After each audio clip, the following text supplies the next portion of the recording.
The 20th century is often referred to as the century of blood, as it witnessed both World War I and World War II. Particularly, World War II stands as the largest, most devastating, and deadliest global conflict in human history over the last 500 years. Shocked by the unprecedented cruelty of World War I, people grew deeply averse to war, unaware that the seeds of World War II were sown precisely at the end of World War I. Germany was the principal instigator of both world wars. Located in Central Europe, Germany was a relatively latecomer among capitalist countries, initially a fragmented federation of small states. In the mid-19th century, the Kingdom of Prussia initiated the Wars of German Unification. During this period, Prussia clashed with France, the dominant power on the European continent, leading to the Franco-Prussian War. Although France initiated the war, Prussia emerged victorious, transforming a defensive war into an offensive one by invading France. After France's defeat, it was forced to cede Alsace and Lorraine to Germany and pay an indemnity of 5 billion francs. This victory enabled Prussia to unify Germany and establish the German Empire. Following unification, Germany's industrialization proceeded rapidly, soon surpassing other capitalist countries to become one of the world's leading industrial nations. By the early 20th century, Germany and other newly industrialized nations were increasingly dissatisfied with the world order dominated by Britain and France, seeking to redivide the world, ultimately leading to the outbreak of World War I in 1914. When the German government declared war in August 1914, the German people were ecstatic, particularly the soldiers, including Adolf Hitler. The German emperor proudly proclaimed that domestic party conflicts were over, stating, "I no longer recognize any parties, I only recognize Germans." Fueled by fervent nationalism, most Germans believed that war would allow them to escape the monotony of civilian life, expecting the conflict to end victoriously by Christmas. However, victory did not come as easily as the Germans had imagined.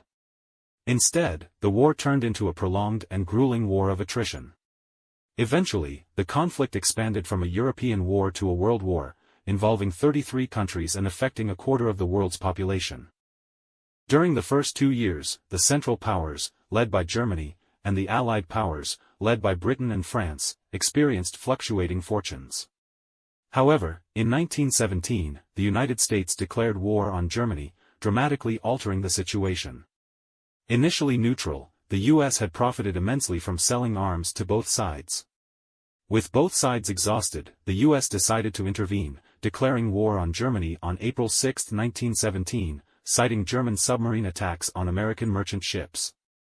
On the evening of November 7, 1918, several German cars bearing white flags crossed the front lines towards the French camp, carrying a delegation led by Matthias Erzberger, head of the German Centre Party.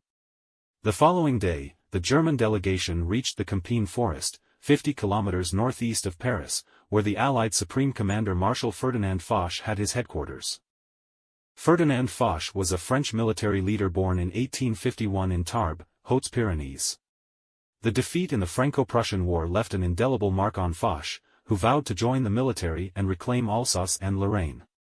During World War I, Foch rose to prominence, eventually becoming the commander of the Allied forces in 1918. When Foch met the German delegation, he feigned surprise, asking, "What are you here for, gentlemen?" Erzberger replied awkwardly, "We wish to hear your armistice proposals." Foch responded, "Oh, but we have made no proposals. We are quite willing to continue fighting." Erzberger, blushing, admitted, "We cannot continue. We need your terms for an armistice." Foch replied, "Ah, so it is not an armistice but a request for surrender. That is a different matter." Thus, the German delegation was forced into a humiliating surrender. Despite the harsh terms, the German delegation had no choice but to accept. On November 11, 1918, Germany signed the Armistice of Campine, marking the end of World War I.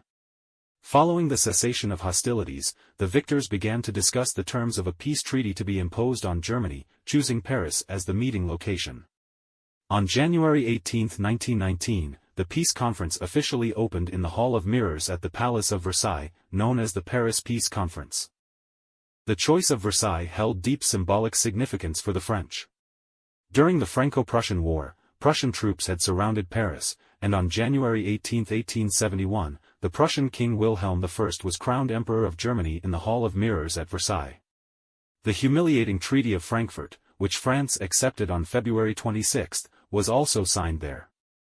Now, with the tables turned, it was Germany's turn to seek peace at Versailles.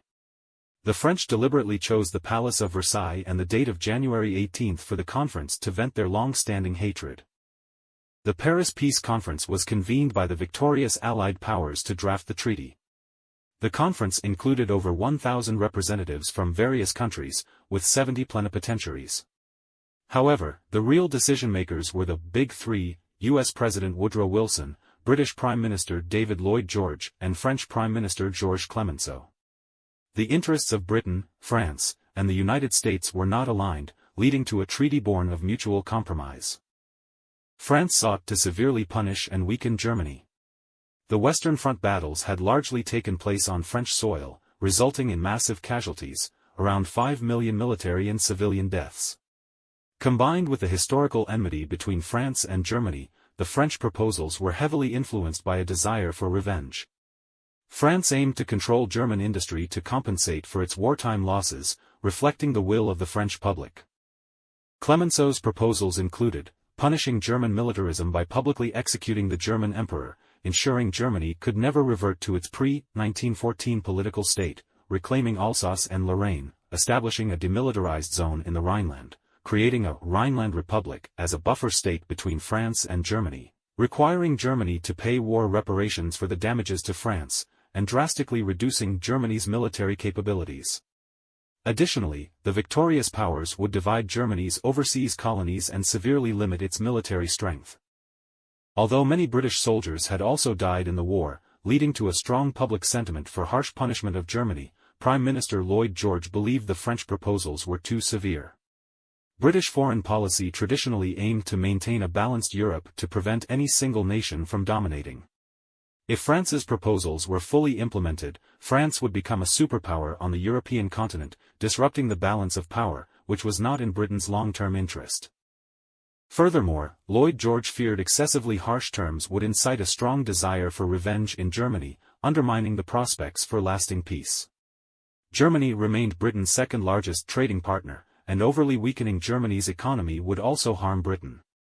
Thus, Britain's demands included weakening Germany's military to a low level, ensuring Britain's naval supremacy, dividing Germany's overseas colonies, requiring Germany to pay reparations but not excessively, and aiding Germany in economic recovery. Compared to Britain and France, U.S. President Wilson believed that excessively harsh terms would provoke a desire for revenge in Germany, making future conflict inevitable. He advocated for the establishment of the League of Nations to maintain international order, preventing strong nations from invading weaker ones. Besides Britain, France, and the United States, other participating nations like Italy and Japan attended the conference with their own ambitions for territorial gains and dominance. Representatives from various countries engaged in fierce debates and negotiations to maximize their interests, eventually reaching a compromise on the treaty terms. According to the treaty, all German colonies were divided among the major imperialist powers under the guise of mandates. The treaty redrew Germany's borders, stripping it of significant industrial areas, 1/8 of its territory, 1/10 of its population, 65% of its iron ore, 45% of its coal, and most of its overseas investments, merchant fleet, and navy. The treaty also imposed strict limitations on German armaments. The general staff was dissolved, conscription was abolished, the army was limited to 100,000 men, the navy to 15,000 men, with no battleships or submarines allowed, and no air force permitted. Additionally, Germany had to pay massive war reparations. The treaty's terms sparked widespread anger and humiliation in Germany. The German National Assembly urged the government to never accept this treaty. Thousands of Germans gathered in protests, denouncing the Allied powers for their plunder. Germany had entered World War I to seize others' colonies and dominate Europe, but defeat left it in a humiliating position, stripped of power and economic ruin, which Germans found psychologically unbearable. Initially, due to strong public opposition, the German government refused to accept the treaty. The German Navy even scuttled its ships in protest, angering the Allied powers. The Allies issued an ultimatum, warning that if Germany did not agree to the treaty by June 23, they would resume hostilities. On June 28, German Foreign Minister Müller and Justice Minister Bell signed the treaty in the Hall of Mirrors at Versailles, forcing Germany to swallow the bitter pill of defeat. Germany, a proud and aggressive nation, had been told throughout the war that victory was inevitable. Even in the final months, Germans believed in ultimate victory. This made it impossible for most Germans to accept defeat and the harsh terms imposed on them. In a military hospital in northern Germany, a young corporal named AdolfHitler was recovering from his injuries. Hearing of Germany's defeat, Hitler was devastated. He believed that victory had been assured if not for the stupidity of high command, the treachery of Jews, leftists, and sentimental scholars.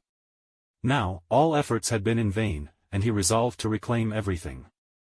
The severe punishment inflicted by the victors sowed the seeds of revenge. In the long run, Germany would never accept its defeat or the constraints of the Treaty of Versailles. From the moment the treaty was signed, Germany was determined to seek revenge. French Marshal Foch later remarked, "This is not peace. It is an armistice for 20 years." The global economic crisis ignited the fuse of fascism.